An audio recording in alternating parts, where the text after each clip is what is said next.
y'all, this is Treacherous Slayer coming at y'all with another video, and before we get started, don't forget to like, comment, and subscribe. Now y'all, today we're getting into episode 9 of Squid Game, which is the season finale of season 1. And unfortunately, one man isn't lucky at all, y'all. Now the episode starts with Sang-woo and Gi-hun having to flip a coin, and Sang-woo shiesty ass chooses the triangle side, thinking that's gonna give him an advantage. Obviously, he's still not learning his lessons from the past games. And we learned that they're about to play a childhood Korean game called Squid Game, which we already were introduced to in a pilot since the beginning of the season. Now the VIPs are observing Sang-woo and Gi-hun and asking questions to Hwang about the origins of Squid Game, and they're just confused on what the rules is, so basically have to fight to the death. As Hwang explains to the VIPs, Gi-hun starts the game by scolding Sang-woo and throwing dirt in his face, good for his shiesty ass, because he needed some kind of karma for all his actions, especially after episode 8, what he done to Queen Sabayok, RIP Queen. And Sang-woo tells him that they're the majority that needed to be eliminated, so him and Gi-hun can have the advantage to potentially win the Squid Game. And Gi-hun ain't trying to hear none of that shit. He like, look, I want all the smoke, and you got me fucked up, so now here we go. We just like we were kids, we about to play Squid Game, but this time one of us ain't making it out of here. So they continue to have a convoluted, brutal ass fight to the death, y'all, and it was getting really gut up in that hole. Like I was like, dang, like it started to rain, getting muddy, and Sang-woo gets the upper hand and stabs him in his side and his hand, y'all, and Gi-hun ended up getting the advantage on Sang-woo, but his loyal, devoted ass refused to stab Sang-woo. I was like, boy, if you don't bop him to the top, because you already seen he willing to sacrifice his so-called friends to the end, and you are the exception. So he already just got you on your side and your hand. Like, we had to really call it quits after that, sir. And as he hesitates to finish the game, the VIPs are pissed off and going to hell off, and they looking like, okay, why the hell is he finishing him off? Like, he won. He pushed him outside the square and everything. Like, what's going on? And luckily for them, Sang-woo decides to finish himself off since he knew Gi-hun didn't have the stomach and the heart for it. Obviously, I'm pretty sure Sabayok's messaged him in the last episode, stuck out to him, meaning like he's not that type of person to take a life. So obviously he's taking that to heart and using that as a daily mantra, obviously, as we can tell. And Gi-hun's like pissed and crying that Sang-woo's just losing his life slowly, but I'm like, I mean, come on, Gi-hun, like, he wasn't loyalty, like, let's be for real. Please, get it together, sir. And Sang-woo gives him a last morbid wish, like, please take care of my mom and everything. That's the least you can do and everything. Like, I'm like, good riddance. Like, get the hell on, bye.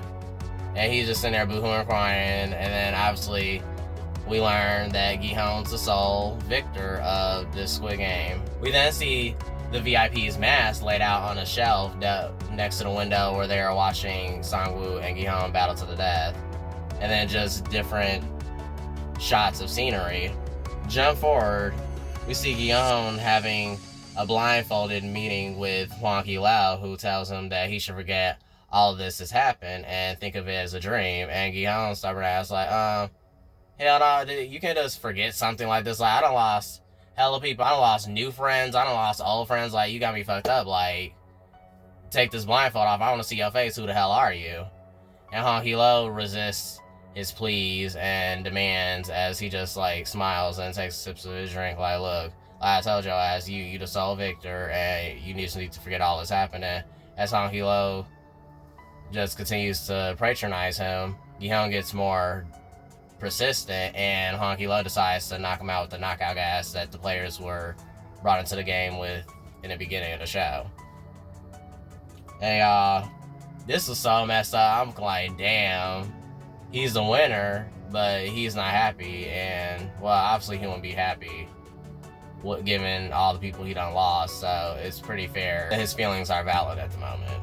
Then we see Gi-hun, y'all, being dumped on a curbside by Hwang from the limo, in the middle of rainy night. Then we see this guy preaching the good word of the Lord to passerbyers who just thinking he's a crazy Jesus freak. And he goes over and helps Gihon up, and I thought Gihon was kind of done for because he hit that curve. He hit that curve pretty hard, y'all. He said, plop. I'm like, somebody help him get him an ice pack. And the preacher guy goes up to him. He's like, yes, praise the Lord. And then why the hell, Gihon, y'all cough up the debit card that I guess Hwang shut down. So now I'm like, now you know damn well you didn't have to shove a whole debit card down my throat. You could have just put it in my pocket or something. Like, that was so unnecessary. Like, are you trying to kill me?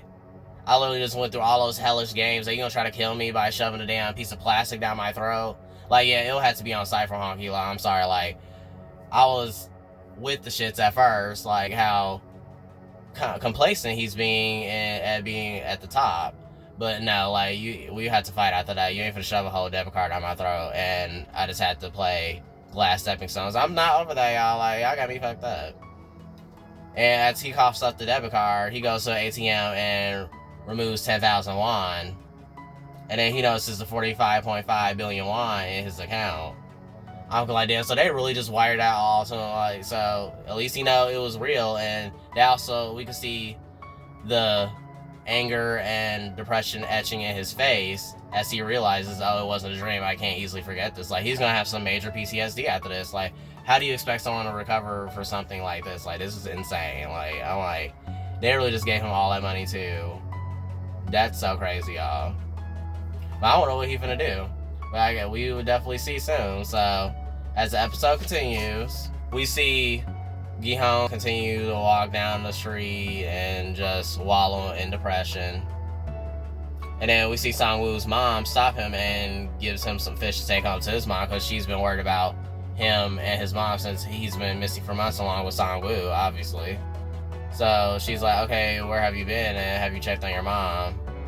And have you talked to Sang-woo? But then he doesn't really get a chance to finish. And she's like, well, you going through it. So here, just take this fish to you and your mom because she loves these. And then, y'all, he goes home to call for his mom and check up on her since she's his motive for even joining the Squid Game in the first place, since we know she was severely diabetic and she potentially could have had her feet amputated, y'all. And why the hell he go up in the house, he calling for her and everything, then he go in the living room, y'all. I can't handle this scene. Like, she's just laying lifeless in the middle of the living room floor, and then he tells her, like, Mom, look, I got the money and everything, as he just drops a bag of fish heads and, like, curls up with her lifeless form. I'm like, I can't. Like, this was so morbid and just dark. I couldn't handle this. I'm like, oh my gosh, like, he did all that fighting for his mom to pass. Like, that was so unfortunate. I hated to see that. And she was such a hard-working woman. Like, she didn't deserve that fate. Like, that was so messed up. A year passes by. We see Gihon continue to wallow in deeper depths of pity and depression. And he's just letting himself go. He's not cutting his hair. Most likely not showering regularly. He's just not feeling life anymore. He's just there, drifting. To the point, even the bank stars reaching out like, this banker came to him like, we noticed you're not spending no money in your account. Like, is everything good? Like, why you not touching your money? And then Gihon just glares at him like, look, I don't have time for this conversation. Then he just asked the banker for 10,000 won. You did all that just to receive 10,000. I'm like, Gihon is so petty. Like, come on, sir. Like, he funny even at his lowest, y'all. He takes the 10,000 won. He goes, stares blankly at the ocean at night, and he buys some roses from this older woman who's just selling roses by the ocean because they were going bad. And he buys some for her, and he notices a invitation card etched in one of them, and he, like, obviously goes to the said location. Hey, y'all, this part gagged me out of this whole damn episode. Why the hell we learn Player One's old ass didn't die in episode 7 like we thought he did? This man whole time is a mastermind of Squid Game, and he was the host that was in that owl suit that Detective Hwang peeped when he was snooping around Honky Lau's bedroom and everything. So I'm like, you dirty son of a... I'm like, I knew the old man had some tricks up his sleeve, but this was not what I was expecting. I was like, oh my god. So he was the ringleader this whole time. And Mind y'all, the games date back to 1988, so he's been doing this for some damn decades. I'm like, now this old man is funny as hell. I'm like, now yo, he loud. I hope you know your heaven is bright, but also hell is hot. Now, I can't believe you did that, y'all. I'm like, so this was the mastermind. So that was a good twist. I really enjoyed that twist in this episode. He basically gives Gi-hong a rundown of why he did everything the way he did. And he explains that he gives money for a living. Obviously, he's a wealthy loner. And says that he can't make genuine friends, and that's why he did all of this. Meaning, he had all that money, but people were only around him and in proximity of him because of the moolah, that cheddar. And he had loads amount of it. So he was just over the banality of human existence at that point. Like, because he was just saying, okay, they're all the same. Vain, greedy sons of a bitches. And don't give a fuck about nobody else. So he was like, oh. So he decided to devise a plan with his rich friends that also felt the same way as him, and they created the Squid Game so they could feel some thrill in life. And he tells Gi-hong that's the most excitement he felt in a whole while he was playing the Squid Game with Gi-hong. And periodically throughout this conversation, they're seeing their morals being questioned as a homeless person is lying in the frostbitten cold, being neglected and everything. And as the conversation continues, Gi-hong just asks him, like, okay, like, why that's the only solution you could come up with was a Squid Game to feel some enjoyment in life? He was like, well, yeah, like, you want me to be honest with you, right? Like, what you thought this was, like, but I had fun. We see a flashback of Yo Hee Lao telling Hwang Hee Lao that he'll have more fun playing than watching, so that's why he joined the game in the first place. He didn't want to just be merely a spectator watching the game. He wanted to enjoy the thrill of experiencing one, which is valid from his perspective since he created them. He basically tells Gi-hong, like, you won that money. You shouldn't be wallowing in depression and living like you used to live in the past. Like, if you have the opportunity to gain money, use it while you can, basically. There's no point of you living in such a low vibration when you no longer have to do that. So basically, don't waste your life. That's the whole moral of all of this. And know that not every person you meet is going to be a genuine person. That's basically what I gathered from the whole conversation. And as Yo Hee Lao starts to fade, Gi-hong notices there is still people who care in this world. As a woman calls the police and gets help from a homeless man who's at risk of getting frostbitten, and then Gi-hong quickly tells Yo Hee Lao, like, look, she did help that homeless person and everything, but then obviously his time was up and he faded to black. So I was like, damn, that was an interesting turn of events. Yeah, I'm like, oh, that was a good moral conversation. Like, I was like, okay, that was very cathartic. I'm like, wow. We then see Gi-hong taking Yo Hee Lao's words to heart as he goes get a makeover, y'all. He dyes his hair red, shaves that nappy-ass beard he had, and he pays a visit to Sabayok's little brother, Kyo, and tells him how he's going to get him the hell out of that hellish-ass orphanage where they be bullying him and he had to throw hands to defend himself. Then he quickly pays a visit to Sang-woo's mom, who asks him, okay, like, where are you going? Are you finna go to America with Ga-young? And he like, yeah. Here's this boy, I want you to take care of him. And, you know, I'll keep you posted with everything, basically. Then she's kind of confused, but then, like, obviously he quickly walks away. Then we learned that suitcase that he gave Kyo, because the Sang-woo's mom was like, okay, let's get you a coat. As soon as she opened the suitcase, she see all that cheddar and bread up in there. She like, wait, hold on, and is this money, like, all in here right now? Is this real? Then she quickly closed it and looks around and shocking for Gi-hong, like, okay, where the hell did this ninja go? Like, did he really just leave all his money with me? Then she running a sidewalk or two, like, Gi-hong, and obviously he left it there. So at least we know he took Sang-woo's last wish and Sabayok's last wish to take care of their loved ones when they departed.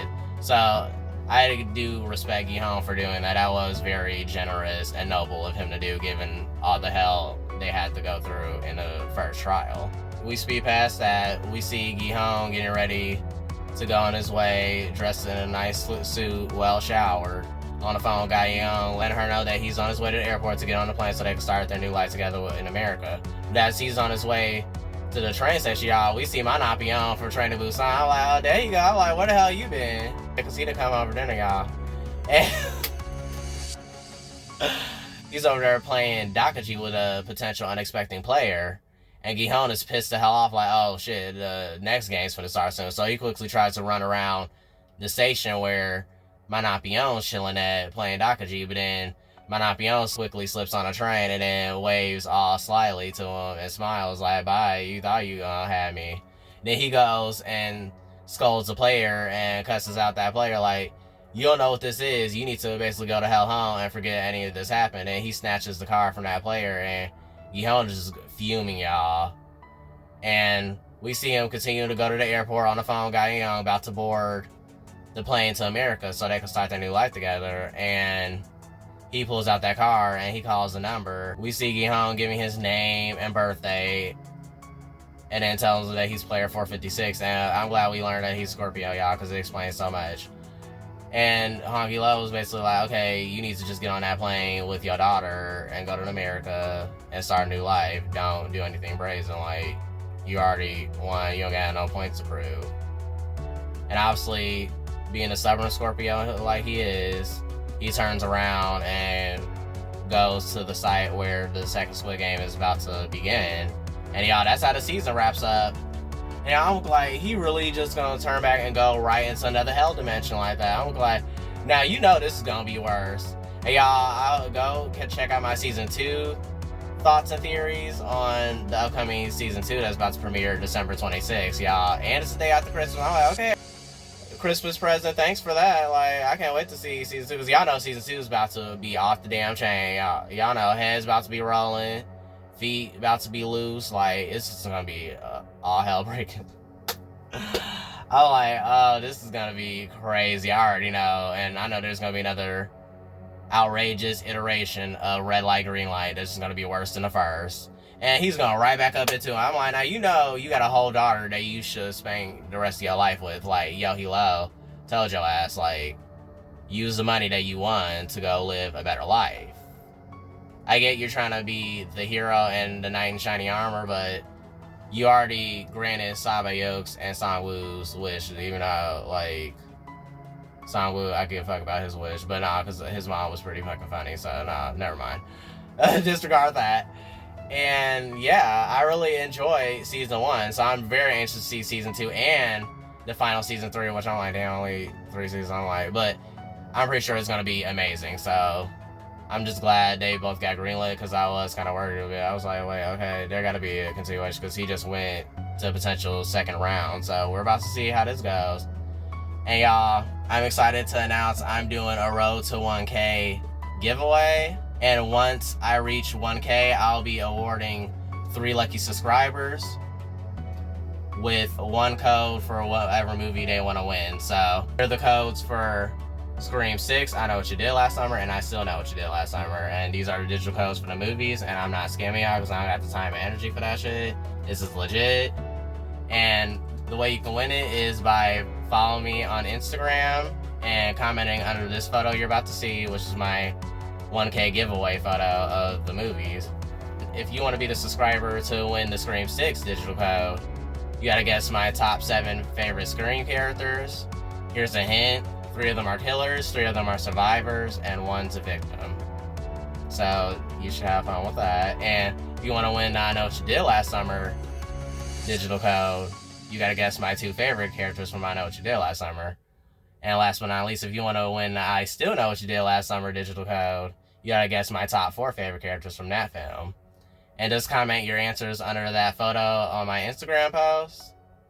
I'm Treacherous Slayer, and don't forget to like and comment and subscribe, y'all, because y'all definitely been showing me a lot of love with all the views, but y'all forgetting to subscribe. So once I reach that 1K in subscribers, y'all will definitely see the results and the 3 lucky winners of each of those films that I announced. So I'll see y'all later. So stay tuned for more content on my channel. Bye.